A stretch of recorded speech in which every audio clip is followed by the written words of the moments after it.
ഉത്തര കേരളത്തിൽ ഓണക്കാലത്ത് വീടുകൾ തോറും കയറിയിറങ്ങി അനുഗ്രഹം ചൊരിയുന്നവരാണ് ഓണപ്പൊട്ടന്മാർ. ഓണപ്പൊട്ടന്മാരായി വേഷം കെട്ടുന്ന ഓണേശ്വരന്മാരെ കഴിഞ്ഞ 3 പതിറ്റാണ്ടായി ചമയങ്ങൾ അണിയിച്ചൊരുക്കുന്ന കലാകാരനാണ് കോഴിക്കോട് ഉള്ളിയേരിയിലെ ഒള്ളൂർ സ്വദേശിയായ രജീഷ് പണിക്കർ. റിപ്പോർട്ടിലേക്ക്.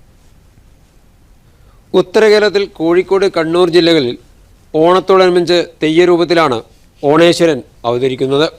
മലയ സമുദായക്കാർക്ക് രാജാക്കന്മാർ നൽകിയതാണ് വേഷം കെട്ടാനുള്ള അവകാശം. ഓണത്തെയ്യത്തെ പോലെ ചിങ്ങത്തിലെ ഉത്രാടത്തിനും തിരുവോണത്തിനുമാണ് ഓണേശ്വരൻ വീടുതോറും കയറിയിറങ്ങുന്നത്.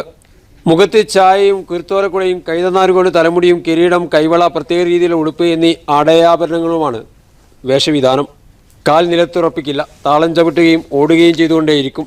ദക്ഷിണയായി അരിയും പണവുമാണ് ലഭിക്കാറ്. മണിയൊച്ചയും ഓണം വരുന്നു എന്ന സന്ദേശവും നൽകാറുണ്ട്. കോഴിക്കോട് ഉള്ളിയേരി ഒള്ളൂർ സ്വദേശിയായ രജീഷ് പണിക്കരുടെ വീട്ടിലും ഓണക്കാലമായാൽ തിരക്കാണ്.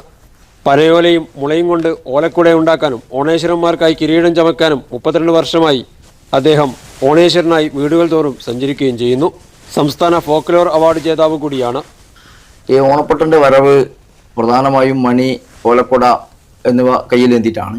അതുപോലെ ഞാൻ ഈ തെയ്യം ഫീൽഡിൽ 36 വർഷത്തെ അനുഭവത്തിൽ കേരള സർക്കാർ ഫോക്ലോർ അവാർഡ് കൊണ്ട് എന്നെ ആദരിച്ചിട്ടുണ്ട്.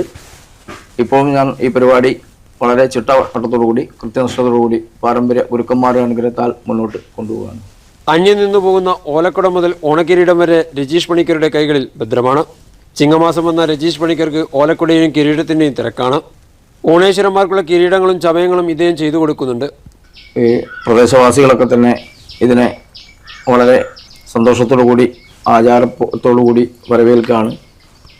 എൻ്റെ കുടുംബത്തിൽപ്പെട്ട നിരവധി ആളുകൾ ഓണപ്പൊട്ടം കെട്ടുന്നുണ്ട്. സഹായികളായി ഭാര്യ ബിജിലയും മക്കളായ ഹരിനാരായണനും ഗൗരിലക്ഷ്മിയും ഇദ്ദേഹത്തോടൊപ്പം സഹായത്തിനുണ്ട്. കൂടാതെ തുടർച്ചയായ 32ാമത്തെ വർഷവും ഓണേശ്വരനായി വീടുകളിൽ സഞ്ചരിക്കാനുള്ള തയ്യാറെടുപ്പിലാണ് അദ്ദേഹം. ഉള്ളിയേരിയിൽ നിന്നും ദൃശ്യങ്ങൾ പകർത്തിയ രാകേഷിനോടൊപ്പം നസീർ ബാബു, DD ന്യൂസ്, കോഴിക്കോട്.